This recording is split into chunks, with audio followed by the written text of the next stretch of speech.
رشي الكولا على قشر البيض، وفري بقى فلوسك اللي انت بتصرفيها طول الشهر. طلعت بجد اختراع يا جماعه، عمري ما تخيلت يطلع كل ده لما احط الكولا على قشر البيض. بجد انبهرت من النتيجه. يلا كده لايك حلو منك بسرعه، وتعالي بقى اقولك على الاختراع اللي بجد هيوفر لك فلوس كتيره جدا، وفي نفس الوقت مش هيخليكي تقفي تاني في المطبخ. هتجيبي كده قشر البيض، هتحوشيه زي ما انت شايفه، وهتجيبي اي نوع كولا عندك. وتعالي اقولك هنعمل ايه. هتجيبي قشر البيض في اي كبة عندك او في الخلاط زي ما انت شايفة، بعد ما تسيبيه ينشف عندك على الرخامة وتنشفيه كويس جدا كده بالمناديل. وبعد كده هتجيبي بقى نص الكمية زي ما انت شايفة، وهتحطي بقى الكولا عليها بالشكل ده، حوالي 3-4 معالق كده كبار، وهتفرميهم كويس جدا في الخلاط. وبعد كده في طبق هتنزلي بقى بقشر البيض بالشكل ده. بعد كده تحطي عليهم معلقة من ملح الليمون، وهتقلبيهم كويس جدا مع بعض. وهتحطي كمان عليهم قطعة صغيرة جدا من معجون الاسنان، اي معجون عندك، حوالي برضو كده معلقة صغيرة، وتقلبيهم كويس جدا. اهم حاجة ان المعجون الاسنان يدوب كويس جدا مع ملح الليمون. بعد كده تحطي بقى شوية من صابون المواعين، اي نوع صابون عندك، شوية صغيرين زي ما انت شايفة، ودوبي بقى كل المكونات دي مع بعض زي كده، وسيبيها لمدة 2-3 دقايق. عايزه اقولك انت عملتي اقوى وصفه ممكن تجربيها في حياتك، هتوفر لك فلوس كتيره جدا. كلنا بنصرف مصاريف كتيره جدا في المنظفات. هتنسي بقى بعد الفيديو ده ان انت تجيبي منظفات خالص من بره، هتعمليها كلها عندك بوصفه دي حلوه قوي. بتجيبيها كده وبتدهنيها على اي حاجه انت حابه تنظفيها بالشكل ده. وعايزه اقولك بجد طلعت اختراع. اي حاجه عندك محروقه بقى، بوتاجاز، عيون بوتاجاز، طاسات، حلل، اي حاجه، عايزه اقولك هترجعها لك كانها جديده بالظبط. اهم حاجه ان انت تفردي المعجون كويس جدا. وبعد كده هتجيبي بقى مناديل المطبخ وتبتدي ان انت تغطيها، وهتنبهري من النتيجه. بصي افرديها كويس قوي، وهندهن طبعا الجوانب زي ما انت شايفه. وهتجيبي بقى المناديل التقيله بتاعه المطبخ دي، بلاش الخفيفه، وحطي كده طبقه عليها زي ما انت شايفه. وبعد كده هنستخدم بقى الخل الابيض او خل التفاح المتوفر عندك. كده اتأكدت خلاص ان هي اتغطت كويس جدا. هحط بقى عليها حوالي نص كوباية صغيرة من الخل، وهتسيبيها بقى على حسب الحروق اللي موجودة عندك. ممكن تستخدميها كمان في الاستانلس بتاع البوتاجاز، تنظيف الحلل، تنظيف الاستانلس، تنظيف صواني، تنظيف عيون البوتاجاز المحروقة. بجد فكرة حلوة قوي.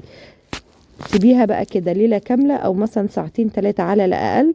وعايزة اقولك النتيجة بجد خيال يا جماعة. زي ما انت شايفة كده، اي دهون، اي حروق هتطلع معاكي بمنتهى السهولة. جربيها بجد وهتدعيلي.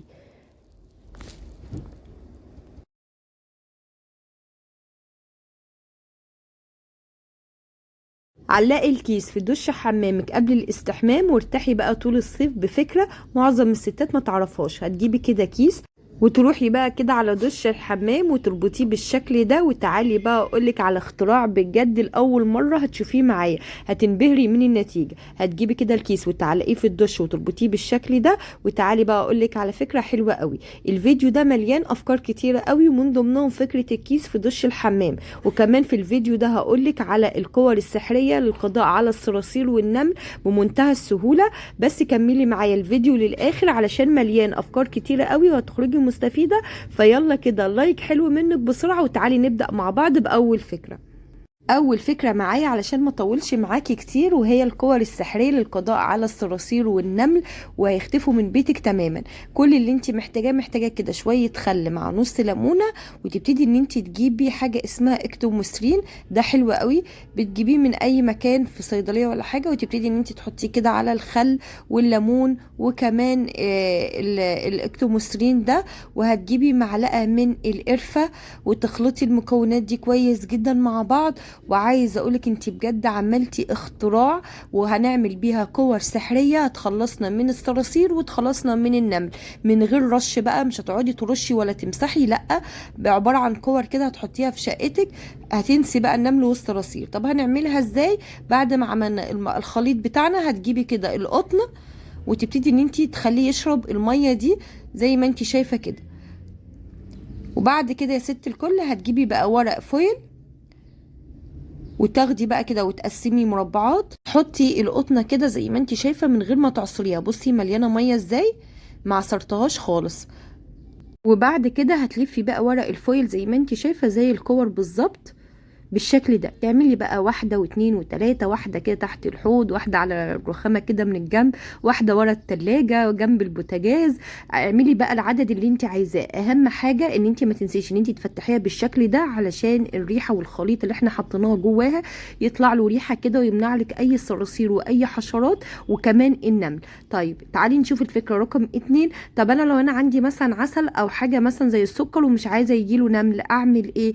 تلفي بقى يا ست الكل كده ورق فويل عليه. الحركه دي برضو بتمنع النمل ان هو يدخل جوه العلبه او يطلع عليها كده من فوق، زي مثلا علبه السكر، علبه العسل، اي حاجه مسكره لفي عليها فويل، استحاله النمل يجي لها. جربي الطريقه دي وهتعجبك جدا. تعالي نشوف الفكره رقم 2. لو حوض المطبخ او حوض الحمام سد معاكي، اقولك بمنتهى السهوله لو ما كانش عندك سلاكه تقدري تسلكيه بايه.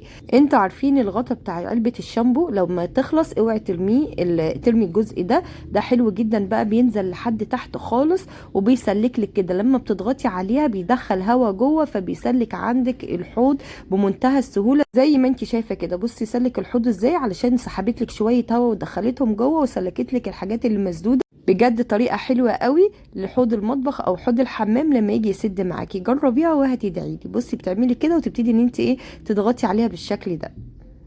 تعالي بقى نشوف فكرة الكيس في دش حمامك، وفكرة بجد هتدعيلي عليها لو جربتيها وتحل معاكي مشكلة كبيرة.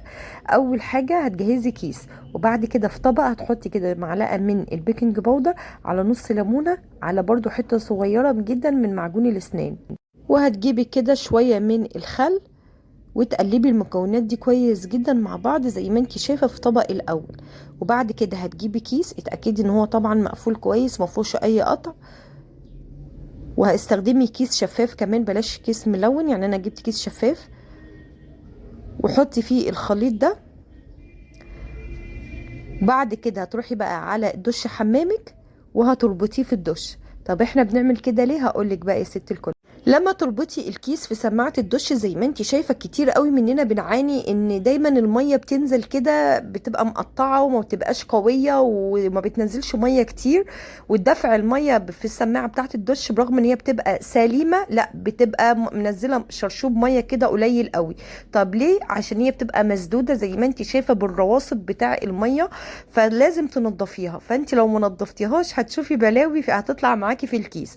انا كان ليا فترة كتير قوي الدش بينزل ميه كده مش سليمه وقوه الدفع بتاعتها ضعيفه جدا، لحد ما عملت الفكره دي. شوفي كميه التراب وكميه الاوساخ كانت سد فتحات الدش ورجعت تاني بقت قوه الميه قويه جدا.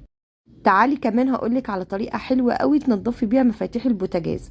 بصي هتجيبي كده نص ليمونه وتحطي على معجون الاسنان وتبتدي ان انت تدعكي نص ليمونه بحته معجون الاسنان زي ما انت شايفه، وسيبيها كده شويه على المفاتيح بتاعه البوتاجاز. عايزه اقولك لو مليانه دهون السنين هتلاقيها راحت معاكي. وبعد كده هتجيبي اسفنجه بشويه ميه وصابون وتبتدي ان انت تدعكيها. بس اهم حاجه ان انت تمسحي الاول المعجون كده قبل ما تعملي بميه وصابون، وبعد كده نشفيها كويس جدا هتنضف معاكي وهتشيلك اي دهون موجوده جواها.